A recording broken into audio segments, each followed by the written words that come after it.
Hello and welcome to My Finance Teacher. I hope you guys are having a nice weekend. And today I want to have a look at a likelihood of a severe market crash, given that over the last several months S&P 500 has already lost around 20% of its value. And I'm going to look at this likelihood by considering all the cases when S&P 500 on the monthly chart has closed below the 12-month moving average or an annual moving average. This again is a monthly chart of S&P 500 during 1970s and 1980s. The blue arrows indicate all the instances when on the monthly chart S&P 500 closed below that 12-month moving average. Out of all those instances, of which there are quite many, I want to have a look at the cases when this close below the 12-month moving average was actually part of a relatively large decline in S&P 500. Let's say anywhere above 20%. A drop of 20% or more is one way of looking at what is a bear market.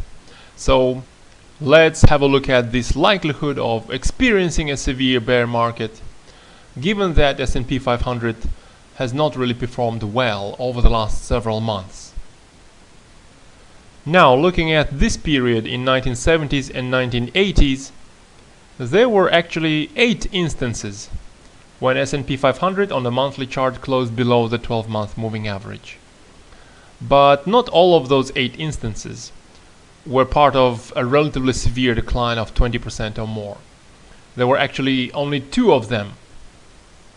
In 1973, where during 2 years S&P 500 lost about 49% of its value.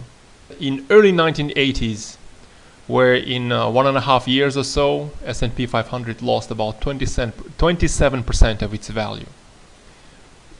Here's an example in late 1970s of a relatively severe decline as well, but it didn't reach the 20% threshold that I'm going to apply in this video. But nevertheless, I point out to this decline on the chart, since it's relatively close to that threshold. And the third instance in those 2 decades was in late 1980s, where S&P 500 dropped about 34% in only about half a year or so. Next, we are moving on to 1990s and 2000s. Again, during those 2 decades, there were 5 instances when S&P 500 on the monthly chart closed below the 12-month moving average.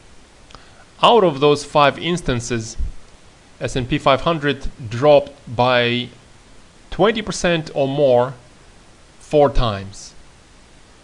In 1990, S&P 500 dropped by about 20% in half a year.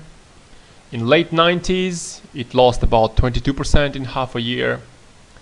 In early 2000s, it lost around 50% in a couple of years. And of course, in late 2000s, it lost around 58% in a year and a half. More recently, since 2010, there were 4 instances when S&P 500 closed below the 12-month moving average. Out of those 4 instances, it dropped by 20% or more in 2 of the cases.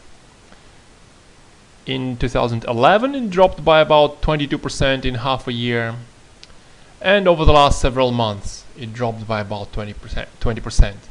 Altogether, over the last 50 years or so, S&P 500 closed below the 12-month moving average 17 times. And out of those 17 times, not every time S&P 500 has actually lost a lot of value. It only lost 20% or more in 8 out of 17 times. So I'm not counting this case in late 1970s, where it lost 19% only. If we do count this sort of a borderline case, that would make it 9 out of 17 times when S&P 500 has actually suffered quite a significant loss. In all of those 8 times when the losses were relatively significant, the average loss was around 34%. So the probability of a significant loss is around 50%, 8 out of 17. And on average, this significant loss was around 34%. Given that so far over the last several months we've only dropped about 20%, it means that there is some sort of downside risk at the moment. However, there is also some sort of a upside potential as well, I think, as there are many instances when a drop below 12-month moving average was later followed by a considerable increase in S&P 500. And given that the US economy does not seem to experience any sort of a recession at the moment, I bet that S&P 500 does not break below 2300, say, over the next several months. In fact, over the next 2 or 3 months, I expect S&P 500 to close above its 12-month moving average. Remember, this is not investment advice and you have to make your own decisions, but I do support my bet with my own money I keep.